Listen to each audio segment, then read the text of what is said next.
I'd like you to imagine that you've spent $74,000 in marketing over the last couple of years, and you're feeling as though you're not sure if it's working. You're not sure if you've moved forward at all. You are actually feeling a bit frustrated, a bit frazzled because you've done the blogs, you've done the emails, you've done the social posts, you've hired the person to run the ads, and yet you're still lacking results. Well, one of our inner circle members was facing this exact same problem.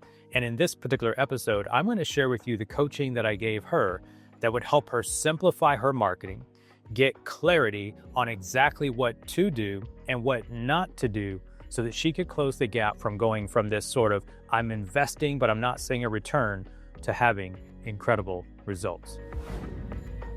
Hey, welcome to Mindshift. This is Daryl. If this is your first time here, I want to thank you for being here. Many business owners find themselves doing a lot of tactical things in marketing. And it isn't that these things are wrong. But one of the things we have found over the last 15 years of helping companies do well over 9 figures in revenue in our marketing agency, we have found that simplicity rules the day. Or said another way, complexity is the enemy of progress. And what we want to talk about in this particular episode is a little bit of the situation that a lot of business owners who have less than 10 employees find themselves in. And that is, you've got to market, you've got to sell, you've got to fulfill, and then you want to grow, and you've got 1,000 channels with which to choose. And what I want to do is walk you through the coaching that I provided her that helped her step back so that we could get them more streamlined on brand awareness, lead generation, and conversion, which is all we do inside the inner circle. So let's dive in. The first thing we had to think about with this particular business is what we talk about in our literally in our framework, right? It's in our $300 million framework. It is step one. And that is, who is this buyer that we're actually trying to go after? Now, if you're a service business like they have multiple services that they can offer the marketplace. Well, one thing we must understand is that we can't offer everything to the market at the same time. So exercise number one that I worked with her on, and I'm recommending for you if you found yourself in this situation, is to step back and look at the 1 or 2 products or services that are most in demand in your market. It may not be the highest ticket item. It might not be the one that is the most profitable. But what we want to do is get our marketing and our messaging down to one idea, one product, one service, one pain point, so that we know who that buyer is en masse. Once we have then identified that buyer, we can then move into the messaging and the marketing and the tactics, which we'll get into in just a moment. The mistake that I often find when it comes to buyer persona is we think, or business owners think, that it's the product that is making the market. It's not the product that makes the market. It's the buyer's need, the buyer's desire, the buyer's wants that should help you choose. So what did I help her do to figure out where in her business she should put her focus and what type of buyer we should narrow in and focus on? Well, first of all, this is a home service business. And so the easy answer is, well, they must own a home. Well, that's great. Step one. The issue, though, is they can do a lot of things in the home. So there's another sort of issue here, and that is the levels of work that were available for the type of team members that she had. So let's just call it, for example, level 1, level 2, level 3. Think level 3 is master technician, highest level work, highest amount of skill, probably the most years of experience. Well, everyone in the marketplace doesn't need level 3 work, right? So I worked with her with an exercise to break it down for level 1, level 2, level 3, so that and here's what we always will find, is that there's more buyers in the market for level 1 work and then level 2 work, but not as many for level 3 work. And you don't have the capacity to just take calls from level 3 buyers. Now, this has nothing to do with how much the service costs. This has nothing to do with income level or affluence. This has to do with demand, right? So when we're looking to grow our business, we want to go where the demand is. So the exercise we worked on helped us identify is where are the level 1 opportunities in the marketplace, because number one, we can be crystal clear about that message. We can be crystal clear about how many people need that on a monthly basis in this particular marketplace, which was a city geographic, and we can then get real clear about what we're going to do next. Step 2 in this process then is once we've identified the buyer who has this level 1 need, and we've identified that product line, that service line, that package good, if you will, we can now understand how to write messaging that matches that specific type of product or service. Now, to do that, we want to understand if everyone understands this product, by the way, or this service, because it is a service business. It's a handyman service, and there are lots of things that they can do. But here's what's really interesting when we go into the traffic component, which is step 2 in our model. Where are we going to look for that traffic? Well, here's the thing. One of the things we don't want to do is try to do everything under the sun digital marketing.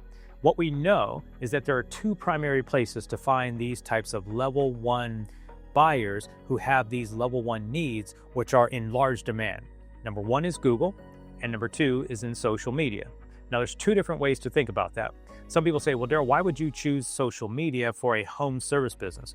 Wouldn't you always choose Google? Well, in the old day, we would absolutely choose Google, but this is not an either or, it's an and. If many of you have paid attention to the search engines, and as well as what's going on with social media, is no one's in one place all the time. And with AI being mixed into we've got AI overviews, we've got Google AI mode, we've got everyone using AI in social media, and then we've got people using chatbots like ChatGPT. So the issue though is what we want to know is we want to make sure we're not doing the wrong thing on Google. And one of the things that we can often find is that the lowest hanging fruit thing to do is to start writing content for free to get found in a search engine. And I'm telling you, in 2025, that is the last thing on our menu of things to do today, especially if you're just getting started online. So our first recommendation is to consider what we are going to do with Google Ads. Because when you're a local service provider like that, there are 2 different ways to run ads. We're not going to do an ads class today, but what I'll tell you is that there are local service ads and there are the traditional Google ads. And then the thing that we do recommend is to make sure you're optimized in your Google business profile. That's a no-brainer. That is a no-brainer. We've got to do that. But what we don't want to do is start blogging. What we don't want to do is just start writing content. Why? Because the content is going to take a long time to rank, and number 2, it's going to take a lot of energy to get the backlinks that you need to rank in Google.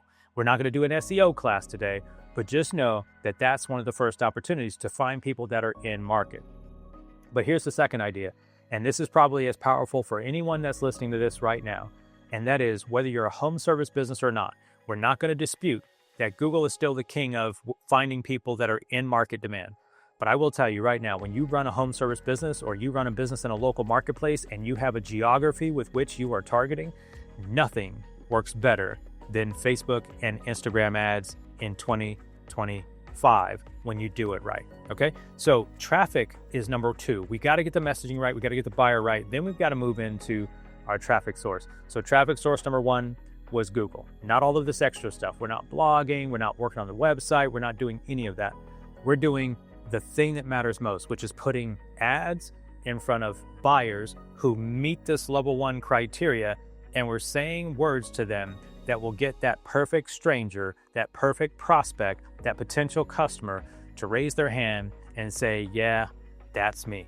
And you can do that on both Google and social. We have a complete strategy for how we do our ad strategy on Meta, and we call it the Leads from Scratch framework. And it allows us to go into a platform like social media in terms of Facebook and Instagram, and we can literally start generating leads from the get-go. Why? Because we know the messaging, we know the buyer, we know that they're on Facebook and Instagram, one of the 2 at some point today, and with low cost, low budget ads, we can get in front of them, okay? So what is step 3 here? Step 3 has to do with conversion, right? Step 3 is once we start getting in front of people and we start getting people coming to our brand, coming to our business, and we start filling up this level 1 bucket, now we can upsell to level 2. Now we can find those level 3 opportunities in our framework. And I'm not going to go into it today, but in step 5 of our framework, which is inside of our playbook, which I would recommend that you download. You can download it through the link that's below this video. Step 5, we talk about the ability to upsell, cross-sell your existing customers. We're not going to get into that today. But conversion is step 4 in our framework. And the thing that I want to point out that we helped her with is we do not want to just send all of our visitors, all of our traffic, all of our leads to a website that has 32 different services on it. Why? Well, there's this thing in psychology that says we get fatigue in the brain when we have too many choices. In fact, right behind me is one of my favorite books called The Paradox of Choice. The Paradox of Choice is a book by Schwartz. I think the name Barry Schwartz. So I read this book many, many years ago, and the point of the book, just to simplify it, has to do with why presenting less options is actually better for your prospect than presenting more. Okay. So what do I mean here? Well, we don't want to send the traffic to the website so that they can click on the home page, the about page, the service page, and see all of the listings and all the products and all the services, and they get caught up in a web of confusion. What we want to do with all of our marketing and all of our ads, specifically, once we've identified a buyer, specifically identified a product or service that we're going to put in front of them, we want to send them to a landing page. Now, a landing page is just like it sounds, it's a place where someone's going to land that will be unobstructed from all of the other things that they could get confused on. And we want to take advantage of this idea of don't make them think. Don't make your prospect think when they land on the page and they have to think about what the next step in the conversion journey is. If you've run your ads properly, you've run your messaging right, you know exactly who this person is, what problem they have, what problem they want to solve, then put only that message in front of them. Think of a television commercial. You generally don't see a television commercial that advertises an entire menu from a restaurant. You will see them highlight a specialty item that is perhaps on sale in many cases. We want to minimize and make this idea of what they saw in the ad match. We call it message to market match. So this idea of getting conversions, getting traffic's not as hard as you think it is.